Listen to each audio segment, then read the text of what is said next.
The Foreign Desk Editor-in-Chief, Lisa Daftari. Lisa, great to see you. Thanks for being here. You were in one of those Middle East programs. Describe for us the diversity or lack of diversity in that program. Was anything other than a strict rule of diversity allowed? You know, 20 plus years ago, when I was a student of the Middle Eastern Studies department at Rutgers University, a lot of that same radicalism, anti-Americanism, anti-Semitism that permeates is being taught in these classes in the Middle Eastern Studies programs was happening then. But it wasn't happening as overtly as we see it happening today on college campuses.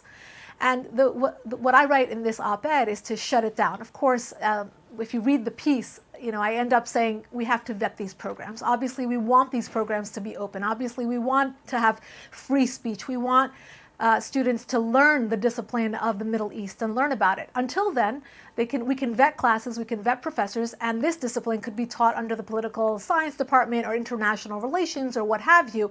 But in the meantime, these departments have been and continue to be pipelines for radicalism.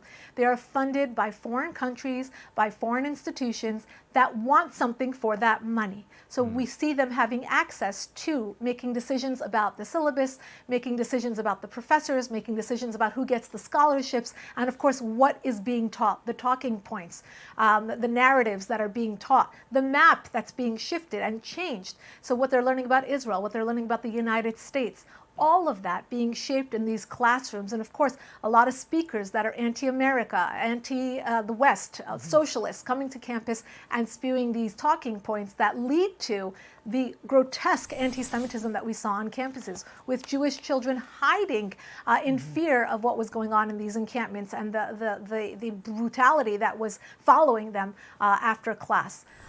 This is, you know, it's exactly what we say, follow the money. You have to follow the money, and it's going to lead you to foreign countries that actually want to have access to these institutions. Lisa, you touch on in a broad way something when these, you know, globalized, the Intifada protest erupted after the October 7th massacre. I said, are these universities, these Ivy League schools, are they intentionally admitting kids who are brimming potentially with dreams of Intifada, or are they indoctrinating these kids once they arrive on campus into these hate cults?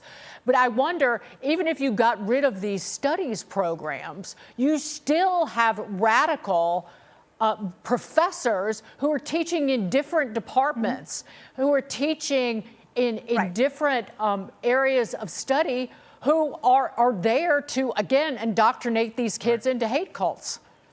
Absolutely. You make such a great point, because they're everywhere, right? You have professors that are linked to the Iran regime. You have professors who were actually teaching Hamas's resistance. But when we talk about the Middle Eastern Studies Department, it's a good place to start, because that's low-hanging fruit.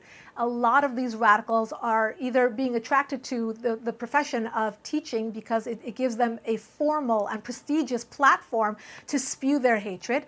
And a lot, to your point, a lot of those students, whether they come radicalized or become radicalized, it doesn't matter. It's happening in our institutions. It's trickling down. Then they go into the workplace. There's a reason why there are more American flags being burned on the streets of America than ever before. So, you know, and look, this is obviously part of a much larger trend. I talk about this, you know, in terms of the influence that these foreign countries have on all aspects of our American institutions, whether they're public libraries or, you know, legislators who are taking money from foreign governments, influencers that are taking money from foreign governments.